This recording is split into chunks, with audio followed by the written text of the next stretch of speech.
Aujourd'hui, la plupart des gens sont connectés aux réseaux sociaux. Je suis sûr que le monsieur au fond là-bas est sur les réseaux sociaux. Oui. Ah. Donc aujourd'hui, la plupart des gens sont connectés sur les réseaux sociaux. Si vous voulez avoir un potentiel client, il faut aller là où se trouve le client. Donc normalement, la bonne stratégie de communication, c'est de parler à la bonne personne au bon moment et au bon moment. La plupart du temps, quand je cause avec des propriétaires de sociétés d'entreprise, pourquoi vous voulez avoir un site web? Bon, moi, je veux avoir un site web parce que tout le monde a un site web. Et donc, moi aussi, je veux avoir un site web. Mais qu'est-ce que tu en fais après? C'est une personne de 40 ans qui aime la musique. Et donc, il se lance pour la création de son application. Disons que je vais vendre mon application à une personne de 40 ans qui aime la musique comme moi. Parce qu'il faut convertir les visiteurs. Vous pouvez avoir 7000 personnes qui visitent votre site web, c'est bien. Après, qu'est-ce que vous en faites? La même chose sur le web. Quand une personne arrive et qu'il aime votre produit, il est convaincu de votre produit, dites-vous que non, cette personne fera la publicité à votre place. Parce que quand vous arrivez sur Amazon et que vous êtes sur le point de valider l'achat, tout ce qui peut vous distraire est écarté. Après, je me suis rendu compte qu'il fallait quand même que je sache combien de personnes devaient visiter le site web. Et je me suis mis à développer un algorithme qui devait compter le nombre de visiteurs sur mon site web en PHP. Et je pensais toujours sur ça.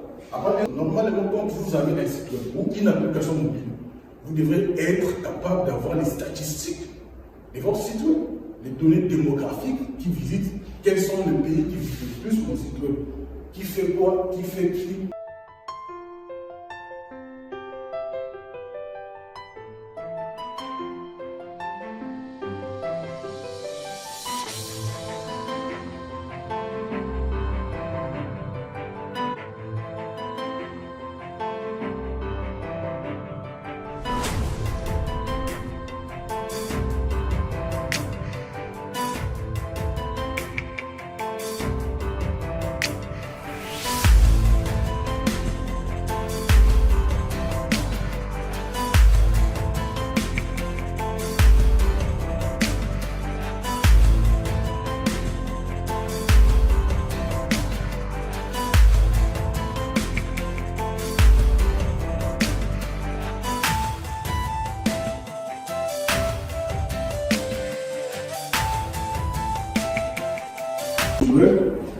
Alors aujourd'hui, on avait prévu de partager les idées pour vous transformer les sites web en machine à leads. Machine à leads. Alors pour commencer, à leads. Leads. Pour commencer, vous connaissez ce que c'est quel site web? Une idée sur un site web? Un site web? Un site web? Oui, c'est ce qu'on voit dans son base sur le connecteur et notre table d'adresse. C'est quoi votre domaine d'activité? C'est quoi votre domaine d'activité? L'activité, vous travaillez dans quelle activité? Vous êtes à l'école? Vous êtes dans quel domaine? Marketing. Mais c'est votre domaine.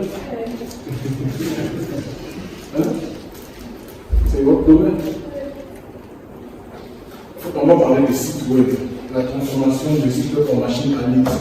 En fait, si on a fait une petite remarque, ces derniers temps, c'est que la plupart des entreprises ont ce qu'on appelle des sites web. Je ne sais pas si vous savez, certains groupes sont comme ça. C'est quoi votre plateforme? Un site web, c'est comme, vous connaissez Facebook?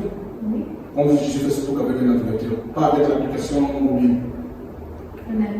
Un navigateur. Quand tu vas sur un ordinateur, tu frappes, Facebook, tu te connectes. Là, ça devient une application web. Je comprends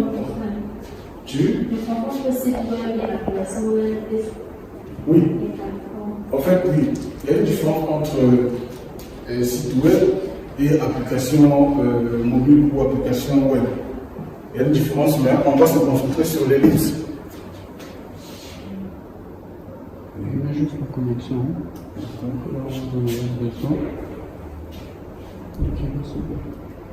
Donc là, la machine est connectée à Internet. Ok. Alors, je vais vous présenter quelques statistiques que j'ai recueillies sur le web. Vous avez acheté sur le web, de passer une commande. Sur Facebook, tu vois quelque chose, je ne sais pas, un habit qui te plaît, une paire de chaussures qui te plaît, tu commandes, tout arrive. Vous vous avez déjà commencé. La dernière chose que vous avez commandé, c'était quoi? Une robe. Oui, moi, la dernière chose que j'ai commandé récemment, c'est un Apple Watch. Vous connaissez ce que c'est, un Apple Watch? Les montres. Les montres connectées Apple Watch. Alors, j'ai vu sur le web, sur Amazon précisément, j'ai vu la montre, j'ai apprécié la montre, j'ai passé la commande. Et j'ai attendu pendant 2 semaines. Oui, c'était un truc sûr, bien sûr. Mais quand la montre arrive, finalement, en fait, ce n'était pas la montre que j'avais vraiment commandée, mais c'était juste des bracelets. Et donc, j'ai payé des bracelets. J'ai payé des bracelets à quelque chose de 20 000 francs. 20 000 francs. Des bracelets. Des bracelets.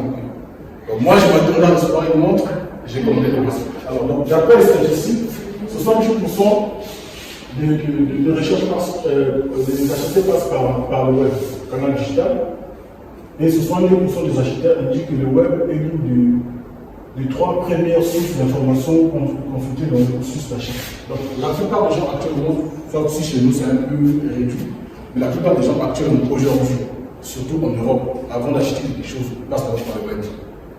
Il va avoir des informations pour voir ce qu'il sait, ce qu'on parle, ce qu'on dit sur ce produit, ils vont en savoir un peu plus pour voir comment ça se passe. Et même avec les B2B, qui connaît le B2B? Les relations qui concernent l'entreprise. Voilà. Différent de B2C.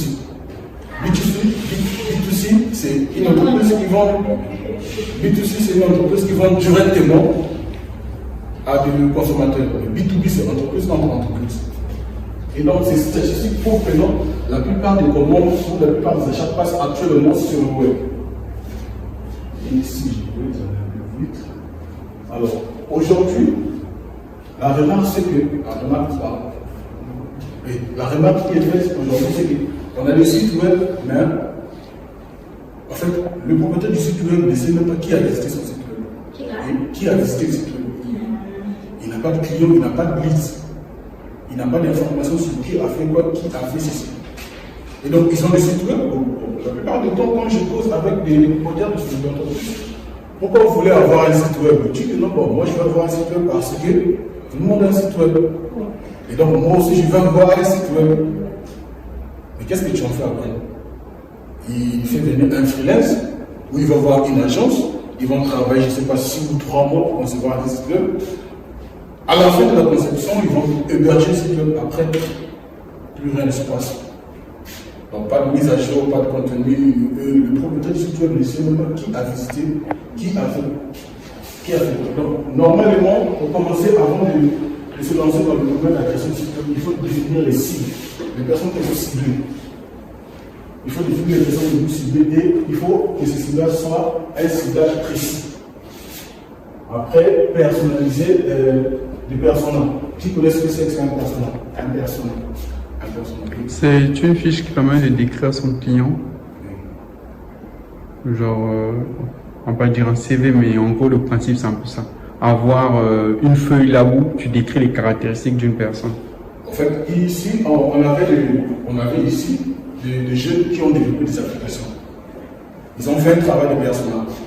Ils se disent, bon, mon personnage, c'est une personne de 40 ans qui aime la musique. Une personne, c'est une personne de 40 ans qui aime la musique. Et donc, il se lance pour la création de son application. Disons que je vais vendre mon application à une personne de 40 ans qui aime la musique comme moi, j'aime la musique. Mais seulement, jusque-là, les personnages n'est pas vraiment ce qui connaît ce monsieur. C'est un monsieur qui est répondu dans le monsieur. Tu as déjà vu l'image de ce monsieur? Des gens que je sais pas. Pareil pour moi.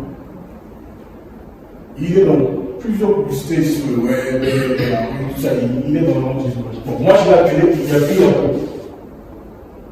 C'est pas son vrai nom, mais normalement, quand on crée un personnage, on doit lui donner des caractéristiques.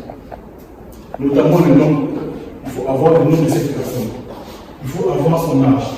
Il faut avoir son domaine d'expertise, son travail. Et savoir son état matrimonial. Est-ce que cette personne est mariée? Parce que quand vous vendez un produit, il faut savoir à qui vous le vendez. Et qui est cette personne? Il faut avoir toutes les données de cette personne pour mieux vendre. Donc il faut réunir ces informations, ces objectifs. Il y a ce qu'on appelle aujourd'hui, il y a des gens qui vont acheter. Tu vois, tu vas acheter sur un site, après on te demande remplis ça, après son nom. Il y a un formulaire qui ne finit pas, un formulaire de 10 ou 15 échanges, j'exagère un peu, mais après son nom. Or, normalement, en créant les sites web, en faisant ça, il devait avoir un travail en amont. Savoir est-ce que est-ce que les gens qui visitent mon site web aiment ce genre de choses. Et là, j'étais en train de cloner une machine, je suis tombé sur un site web pour télécharger un logiciel de clonage. Mais seulement, avant de télécharger le logiciel de clonage, on m'a obligé de laisser mes informations. Donc, il fallait d'abord laisser ton adresse mail, laisser tes informations avant de recevoir l'application. Et donc ça, normalement, pour une personne qui a construit ces sites, il devait d'abord s'informer sur les gens, les personnes qui arrivent sur son site, est-ce qu'ils aiment ce genre de choses. Et faire un constat. Et le travail de personnel, c'est un travail qui prend au maximum 15 jours.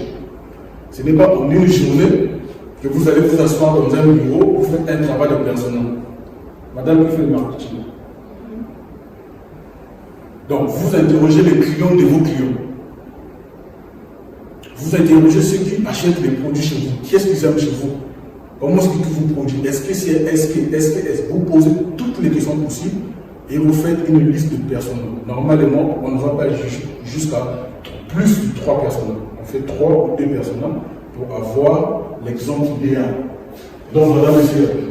Et il y a tout. Voilà, on va passer à la définition de la stratégie d'acquisition.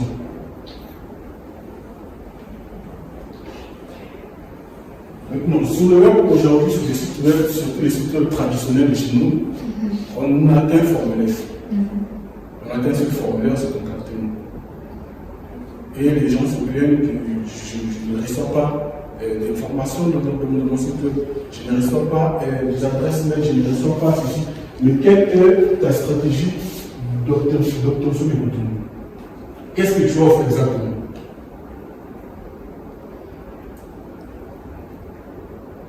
Je vais trop vite. C'est que ça on peut faire ici. oui, je peux déjà gagner. Ici, là où nous sommes, la création de contenu.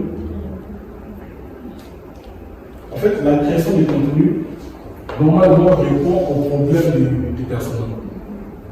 Donc, normalement, quand une société s'ouvre, par exemple, quand on entend une société porte ouverte, ils appellent les clients. Je suivais une émission à la radio, j'étais dans un taxi de MTN. Ils avaient laissé le téléphone ouvert. Donc, toutes les questions étaient permises. Les abonnés de MTN étaient appelés pour en savoir plus. Non, tu as tel problème, non, moi j'ai tel problème, moi j'ai tel problème, moi j'ai tel souci. Donc, ils recevaient tout ce qui était comme problème dans cette émission. Donc, je ne sais pas, ils avaient payé, je ne sais pas, 2 heures ou 3 heures d'émission juste pour tirer des plaintes de clients.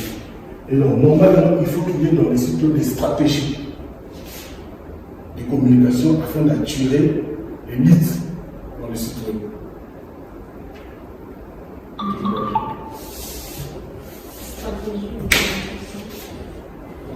Et la deuxième stratégie, normalement, c'est les réseaux sociaux.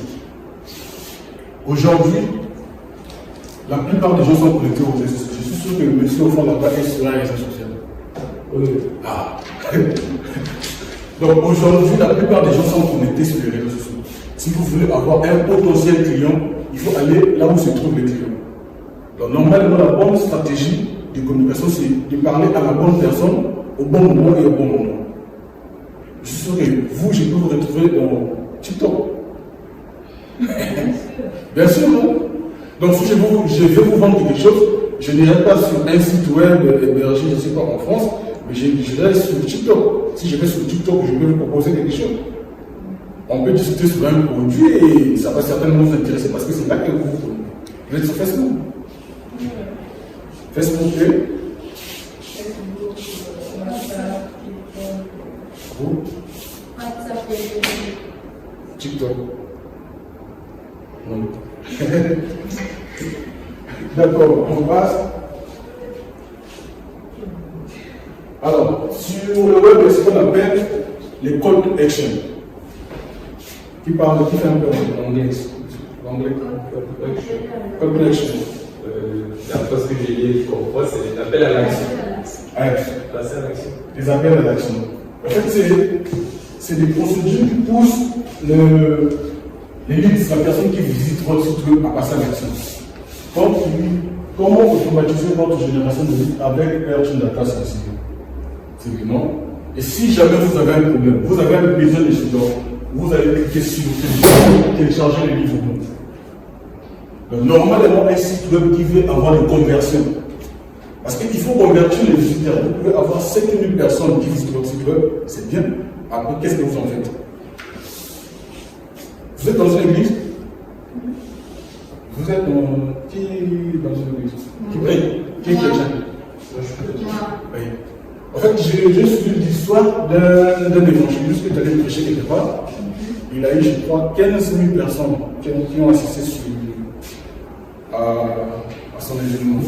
Il y a eu plus de 5 000 personnes converties. Quand je dis qui veut donner sa vie au Seigneur, 5 000 personnes converties. Le monsieur parle. Il revient une heure après, il trouve une dizaine de personnes. Alors il se fâche. Il pose la question au responsable. Comment ça se fait que moi, quand je suis arrivé sur Internet, j'ai eu 5 000 personnes converties et je reviens, il n'est qu'une dizaine de personnes. Qu'est-ce qui s'est passé? Qu'est-ce qui s'est passé? Qui peut proposer une réponse? Qu'est-ce qui s'est passé? Les chrétiens se sont désistés, au final, ils n'ont plus ce qu'ils réfléchissent à tout départ. Madame, qu'est-ce qui s'est passé? Il était plus là pour faire sa prédication. Vous? Une idée? Qu'est-ce qui s'est passé? Qu'est-ce qui s'est passé? Une idée? Je pense que c'est vrai qu'ils ont cru, mais avant tout, c'est en lui qu'on a cru. Quand il n'était plus là, il n'y avait plus le feu. D'accord. En fait, maintenant, il y a eu un autre prédicateur qui a commenté l'affaire.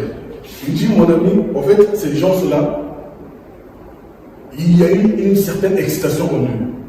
Ils ont vu des miracles, ils ont vu l'onction et tout ça. Ils sont venus par, comment on appelle ça? Par enthousiasme. Mais ces personnes n'étaient pas réellement converties. Parce qu'une personne convertie, en fait, une autre. On a lu dans la Bible, on ne va pas prêcher ici, on a lu dans la Bible, Paul qui partait dans un village, il convertissait 7 personnes, mais à son retour, il avait 50 personnes. Parce qu'une personne réellement convertie fera la publicité de la chose. C'est ça justement. Donc, la même chose sur le web. Quand une personne arrive et qu'il aime votre produit, il est convaincu de votre produit, dites-vous que dans cette personne fera la publicité à votre place. On voit les gens se battre en route dans les quartiers pour Messie. Bon, alors, Messie, il ne connaît pas. On m'a dit pour lui, c'est ça. Quand je trouve la Messie, il m'a pas oublié. Le Messie ne connaît pas. Qu'est-ce que c'est que le monsieur a convaincu ce monsieur? Et c'est la même chose sur le web. Donc, quand vous arrivez à convertir la personne qui visite votre site web, alors la personne fera la publicité à votre place et on mènera un peu plus de choses. Alors,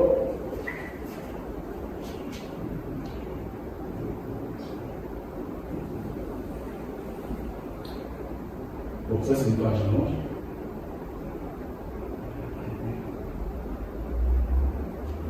Voilà. En fait, ça, normalement, c'est ce qu'on appelle sur le web une page landing, une page d'atterrissage en français. En fait, la page d'atterrissage, normalement, c'est une page qui ne devrait pas être trop chargée. Comme quand vous arrivez sur un formulaire. Sur Amazon, encore, ils sont mettre comme ça. Ils ont reçu quelques plaintes à propos. Parce que quand vous arrivez sur Amazon et vous êtes sur le point de valider l'achat, tout ce qui peut vous distraire est écarté. Donc devant vous, vous n'avez que le formulaire d'achat. En fait, tout ce qui peut vous distraire, la page d'atterrissage est écartée. Devant vous, vous n'avez que les choix que vous devrez faire. Donc la page d'atterrissage, normalement sur le site web, devait être simple et avoir l'information clé qui devait pousser la personne à passer à l'action. Alors, on fait ce qu'on appelle les KPI. Les KPI. Une idée? Les KPI. Oui, indicateur clé. KPI, je crois que c'est ça. À l'époque, quand on commençait ici, je ne connaissais pas trop. Parce que nous, on nous a appris à coder. On ne nous a pas appris à avoir des outils à gauche et à droite. Alors j'étais en train de créer un site web. Après, je me suis rendu compte qu'il fallait quand même que je sache combien de personnes devaient visiter le site web. Et je me suis mis à développer un algorithme qui devait compter le nombre de visiteurs sur mon site web en PHP. Et j'ai bossé toujours sur ça. Après un jour ici, il y avait une conférence, il y avait un monsieur qui était Brazzaville, qui devait parler des réseaux sociaux, des sites, comment gérer son site web. Madame Inès, qui me fait signe de fonctionner chez vous dans la conférence. Quand j'arrive, c'est Madame Inès qui pose la question. Je ne sais pas si vous connaissez Madame Inès, mais avant c'est elle qui gérait ici. Elle pose la question au speaker. Je dis que j'ai un ami qui a un site web, mais il voulait savoir combien de personnes visitent son site web, parce qu'il n'est pas informé sur qui visite son site web, combien de personnes. Et moi, dans mon enthousiasme, dans le fou de la jeunesse, j'ai voulu répondre à la place du speaker. En disant, oui, moi, ils sont en train de développer un algorithme qui va permettre de... Après, le speaker me dit, oh, ce petit, il a un peu trop de feu. Un seul à mer. Et il m'arrête. Il me dit, est-ce que tu connais les sites d'analytique? Je dis, sites d'analytique, c'est quoi exactement? Après, je me suis rendu compte que ici, on dirait que je vais un peu vite en maison. Je dois me calmer et écouter l'expert. Et voilà, il commence à expliquer. Et il commence à vous donner les sites d'analytique. Donc, normalement, quand vous avez un site web ou une application mobile, vous devrez être capable d'avoir les statistiques de votre site web, les données démographiques qui visitent, quels sont les pays qui visitent le plus mon site web, qui fait quoi, qui fait qui. Vous encore, vous êtes dans quel domaine d'expertise? Vous travaillez à l'école? Vous travaillez ou vous êtes à l'école? D'accord? Et donc, ici, ça consiste à avoir des informations sur les statistiques de son site web. Combien de personnes? Oui, j'ai eu 7000 personnes qui ont visité mon site web, oui, mais après, qu'est-ce que je dois en faire? C'est par ici que je vais donc avoir les solutions, les informations sur qui a visité mon site web. Et donc, ici, j'ai prévu des outils qui m'aident moi au quotidien pour vérifier, analyser. J'ai parlé de Google Analytics, vous connaissez Google Analytics. Google Analytics, il y a aussi les réseaux sociaux. Les réseaux sociaux Facebook, Instagram, Twitter, qui comptent normalement leur propre système d'analytique. Il y a aussi les outils de mail. Mailchimp. Mailchimp, vous savez quelque chose? Système.io. Vous faites la gestion des emails comme... En fait, c'est quoi la force d'avoir un site web? C'est quoi la richesse d'un site web? Vous avez un site web? Non. Pour un client, tout ça. Oui, pour un client déjà. Oui. Ah oui. Mais comment vous gérez les adresses mail? La plupart du temps, je ne gère pas le serveur mail lui-même. Oui. Je le connecte juste à un serveur externe. En fait, normalement, la force, sinon la richesse d'une personne qui a un site web ou bien d'un freelance, c'est son email list. Maintenant, comment ça se passe? Parce que nous aussi, je ne sais pas, je suis arrivé dans une société où un programmeur est passé par là, il a fait un très bon travail. Il a connecté, il a créé un formulaire qui récoltait les adresses mail, qui envoyait directement dans la base de données. Maintenant, quand il y avait une campagne, comment on devait utiliser ces adresses mail? C'est là le problème.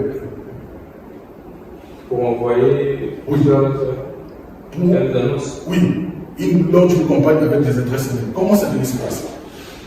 Et comment on utilise ces adresses? Comment ça devait se passer? Avec la base, sauf si tu avais assez de temps pour développer un programme qui est la plupart du temps gratuit. Hein? La plupart du temps, c'est un programme gratuit. Toi, tu vas passer assez de temps pour développer un programme. Je ne pense pas trop, je ne sais pas. Mais sinon, avec le système par exemple, que j'utilise plus, Mailchimp aussi, ça te permet de recueillir les adresses mail. Mais seulement ces adresses mail, quand tu les recueilles, en fait, tu peux les utiliser de façon customisée. Donc, quand tu as une campagne, il suffit de créer la campagne et de bien travailler sur sa campagne. Tu crées, je ne sais pas comment je peux appeler ça, une sorte d'algorithme. Tu ne vas pas développer, mais tu vas travailler avec les outils présents sur la plateforme qui va faire le travail.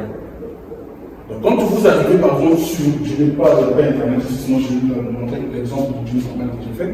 Quand vous arrivez, quand vous mettez votre adresse mail, les systèmes ou la plateforme.io, en fait, prend la relève et vous envoie les adresses que moi et les informations, dans les informations que j'ai prévues. Donc, dès que vous passez l'inscription, vous recevez automatiquement un mail. Et ce mail-là, ce n'est pas envoyé par une personne, non. C'est la plateforme qui envoie automatiquement le mail. Et la plateforme me dit, j'ai envoyé les mails à 1000 personnes. Et parmi les 1000 personnes, il y a seulement 10 personnes qui ont eu le temps d'ouvrir tes adresses mail. Et c'est des potentiels clients. Et quand je viens, je vois que non, j'ai envoyé 1000 adresses mail. Et que parmi les 1000 adresses mail, c'est, je ne sais pas, 10 personnes qui ont ouvert les adresses mail. Alors, je vais m'adresser à ces 10 personnes. C'est comme, je ne sais pas, dans la rue, non, si j'appelle une dame, madame, excusez-moi, si la dame passe, c'est pas une liste. Ça veut dire que la dame n'est pas intéressée. Mais si je dis madame, elle s'arrête. Ça veut dire que le premier processus a commencé. Ça veut dire que je vais donc passer au deuxième processus. Je donne le relève. C'est ça justement. Donc, hein, madame? Oui, mais déjà, si tu t'arrêtes, oui, ou tu t'arrêtes, je te parle, tu m'écoutes, là, c'est le deuxième processus. Bon, je ne suis pas intéressé, mais je te donne quand même mon numéro de téléphone. C'est le troisième processus. Donc là, tu es un potentiel client ou un potentiel. Mais si tu passes, donc je t'envoie l'adresse, je t'envoie un mail, tu ne prends même pas le temps d'ouvrir, alors je ne perds pas le temps avec toi. Je perds le temps avec ceux qui prennent le temps d'ouvrir l'adresse mail. Et je vous envoie un deuxième mail. Alors si là encore vous ouvrez le mail, ça veut dire que je vous envoie un troisième mail, mais avec un lien. Et si vous cliquez sur le lien, ça veut dire que vous êtes intéressé. Donc si je vous réponds, hein, je vous appelle, vous, après avoir parlé avec vous, ouais, non, j'ai pris votre numéro de téléphone, c'est bon, je vous appelle, vous répondez. Après demain, c'est vous qui m'appelez, ça veut dire que je peux maintenant passer à autre chose. Donc je peux donc prendre votre numéro et donner au service marketing. Voilà, j'ai trouvé un client potentiel, ça veut dire que la personne est intéressée. C'est pas ça? C'est ça. Ah. Et voilà donc on arrive à la conclusion. Normalement, pour transformer son site web en machine à leads, les points sont là. Bien construire sa stratégie en amont. Orienter ses contenus sur les problèmes de vos sites. Parce que si votre site web ne résout pas les problèmes de vos potentiels clients, ça veut dire que ça ne sert à rien. Et normalement, cibler tout le monde, c'est cibler personne. Ouais. Et il faut avoir une cible précise. Et analyser ses performances, optimiser son budget, créer un alignement, le marketing optimisé et contacter les bonnes personnes au bon moment. Surtout au bon moment. Moi, je fais des tas de ma maman, tu m'appelles, moi j'ai un projet de vendre, tu vois que ça passe pas. Hein? Et j'ai fini par les phrases qui venaient chérie Cara. C'est la directrice d'exploitation de Facebook. Chérie Cara. Et donc, j'ai suivi une émission où elle disait les hommes de marketing en ont toujours rêvé. Et nous l'avons fait. C'est elle qui parle. Elle dit les hommes de marketing en ont toujours rêvé et nous l'avons fait. C'est vous-même qui vous retrouvez à vendre des choses à vos amis. Qu'est-ce que vous faites sur Facebook? Donc c'est vous qui vendez les produits à vos amis à la place de Facebook. Et Facebook se fait de l'argent. Vous savez comment Facebook gagne son argent? Facebook gagne son argent comment? On ne sait pas trop expliquer. Hein? La publicité? La publicité. C'est la publicité qui fait entrer, qui a rendu Mark Zuckerberg riche. La publicité. Et donc cette publicité, ce n'est pas Mark Zuckerberg qui fait la publicité, qui fait faire la publicité. Mark Zuckerberg connaît tes amis, il connaît tes intérêts, il sait ce que tu fais. Et donc, il a te donné tes informations, il les propose à une société, il sait que non, madame, si elle des robes. C'est ça. Une fois que tu achètes une robe ou je ne sais pas, une robe sur Facebook, Mark, l'algorithme de Facebook se rend compte que tu achètes des robes. Donc, dorénavant, s'il y a une publicité sponsorisée de robe, il va m'emmener vers toi parce que tu as déjà acheté une robe sur Facebook. Et toi, certainement, tu vas partager. et tu te mets à vendre à la place des fabricants. Bon, on ne va pas trop. J'en pense 5 minutes. S'il y a des questions, c'est 18 heures, non? Oui, oui. S'il y a des questions, on peut. L'outil de AirTune Data, c'est aussi un outil qui permet de mener des campagnes d'analyse. Tout à l'heure, on a laissé un lien de AirTune Data. AirTune Data, c'est moi. C'est toi? Oui. C'est comment? C'était Max. Non, c'est pas. Non, AirTune Data, c'est moi. Et tout souvent, on va constater que le domaine du marketing, c'est le travail d'un community manager ou bien. Normalement, c'est le travail d'un community manager ou du webmaster. Maintenant, le programmeur, la plupart du temps, lui, il vient pour développer une application. Après, il prend ses clics et ses claques qui sont là. Moi, le reste, là, c'est le webmaster et le community manager. Mais normalement, il est très nécessaire, surtout chez nous ici, où on n'est pas encore vraiment développé. Parce qu'en France, je suivais les demandes d'emploi ou les offres d'emploi où on recrutait l'intégrateur d'un côté, un intégrateur, vous savez ce que c'est, non? On recrutait un intégrateur d'un côté, un développeur d'un côté, un designer d'un côté, même le gars qui fait, je ne sais pas, le make-up, le truc, l'histoire du site, on le recrutait d'un autre côté. Donc c'est un travail à la chaîne. Ce n'est pas une seule personne. Ici, chez nous, ici, c'est presque, comme on dit, un luxe de type de non, je suis full stack. En Europe, aux États-Unis, vous allez croiser un gars qui le fait, en fait, qui sert un gars qui aussi. C'est tout ce qu'il fait. Maintenant, chez nous, ici, bon, quand on sait que toi tu es informaticien, on se dit que même si tu as plus qu'un problème, toi tu peux régler le problème. Après, tu te retrouves sous le temps autour des. Donc, normalement, quand on te contacte pour développer une solution, surtout sur le web, il est très nécessaire de connaître ces petites choses, même si ce n'est pas toi qui va faire. Mais pour ne pas que ton application un jour se retrouve dans la catégorie des applications inutiles, que tu dois commencer ces informations. Parce que moi, je me suis retrouvé devant un chef d'entreprise qui me disait que oui, tu viens me proposer une application, mais moi, j'ai fait la publicité à la télévision, ça ne produit absolument rien. Maintenant, tu viens me demander d'acheter un domaine, de mettre un site web qui va vite. Tu vois? Ces petites informations vont aider certainement à convaincre les chefs d'entreprise pour dire non, voilà, il y a ça, même si ce n'est pas toi, mais tu donnes quand même les informations afin qu'il y ait un travail pour ne pas qu'ils se disent que non, voilà, j'ai dépensé 5 millions pour développer ça, après ça ne rapporte absolument rien, alors qu'il n'a pas seulement mis la personne qu'il faut à la place qu'il faut.